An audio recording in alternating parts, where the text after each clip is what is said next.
ఇప్పుడు నేను బయటికి రాకపోవడానికి కారణం ఏంటంటే సనాతన ధర్మంని రిప్రజెంట్ చేస్తున్నాం మేము. సో ఏది చేసినా సరే ధర్మానికి చెడ్డ పేరైతే రాకూడదు. అండ్ నేను దానికి ఆన్సరబుల్గా ఉండాలి ఎండ్ ఆఫ్ ద డే అని చెప్పి ఈ విషయాన్ని బయటికి రాకుండా ఎందుకు చేశాను అని అంటే ఈ సనాతన ధర్మంలో ఇలా ఉన్నారు అని చెప్పి వేరే వాళ్ళకి చులకన అయిపోతామేమో, అందరూ ఇలాగే ఉంటారు అనే ఒక రిమార్క్ పడిపోతుందేమో అనే ఉద్దేశంతో నేనైతే బయటికి వచ్చి చెప్పలేదండి. సో ఇది నాకు జరిగిన తర్వాత వేరే అమ్మాయిలు వచ్చి నాకు కూడా ఇలా జరిగింది అక్క అని చెప్పడం జరిగింది. అది విని బాధపడ్డాను తప్ప నేనేం చేయలేకపోయాను, ఎందుకంటే అంత పాస్ట్ కదా.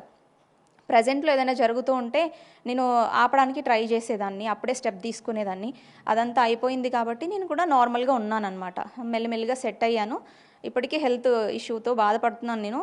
సో తర్వాత ఈ మధ్యకాలంలో ఒక ఆవిడ ఇతని గురించి ఒక వీడియో చేశారు. ఇతను అన్ని సంస్థల్ని దూషిస్తూ వీడియోలు చేస్తాడు, శాస్త్రం నేర్చుకున్న వ్యక్తుల గురించి దూషిస్తూ వీడియోలు చేస్తాడు. ప్రతి ఒక్కరి ఫేస్ని అతని ఐడిలో మీరు చూడొచ్చు.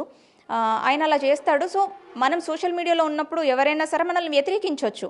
అది కొంచెం అబ్యూజివ్ లాంగ్వేజ్ యూజ్ చేయకుండా మనల్ని ఎవరైనా కౌంటర్ చేస్తే అది హెల్తీగా కౌంటర్ చేసి తీసుకోవాలి సోషల్ మీడియా పబ్లిక్ ఫిగర్ అయినప్పుడు మనం.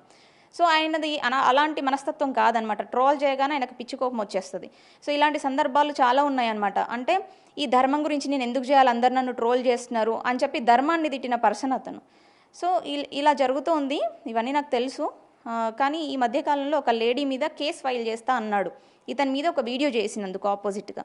సో ఒక వీడియో చేస్తేనే నువ్వు కేసు ఫైల్ చేస్తే, ఒక అమ్మాయిని ఇంత హెరాస్ చేసావు కదా, నీ మీద ఎన్ని కేసెస్ ఫైల్ చేయాలి నేను అని చెప్పి ఇంకొక అమ్మాయి దీని బారిన పడకుండా రక్షించాలన్న ఉద్దేశంతో 3 నెలల తర్వాత నేను బయటకు రావడం జరిగింది. అతను చెప్తున్నాడు నా వెనకాల ఎవరో ఉన్నారు, ఏమో సంస్థలు చేపిస్తున్నాయని. నేను మా ఇంట్లో ఉండి మాట్లాడుతున్నాను, నా వెనకాల ఏ సంస్థ లేదు. ఫస్ట్ వీడియో చేయాలన్న ఉద్దేశం నాది మాత్రమే, నా సొంత విషయం. సో అమ్మాయిల్ని కాపాడాలి అంటే ధర్మం గురించి చెప్తున్నారు కాబట్టి అన్నానో తమ్ముడో అని ప్రతి అమ్మాయి మాట్లాడుతుందండి, మన ధర్మం వాళ్ళని నమ్ముతారు. మీరు వెనకాల మీకు పర్సనల్ ఈగోస్కి పోయి అమ్మాయిలని ఇలా దూషించడం ఎంతవరకు కరెక్ట్? సో ఇలా బలవ్వకుండా ఉండడం కోసం నేను బయటికి రావడం జరిగింది అండ్ ఎఫ్ఐఆర్ ఫైల్ చేయడం జరిగిందనమాట.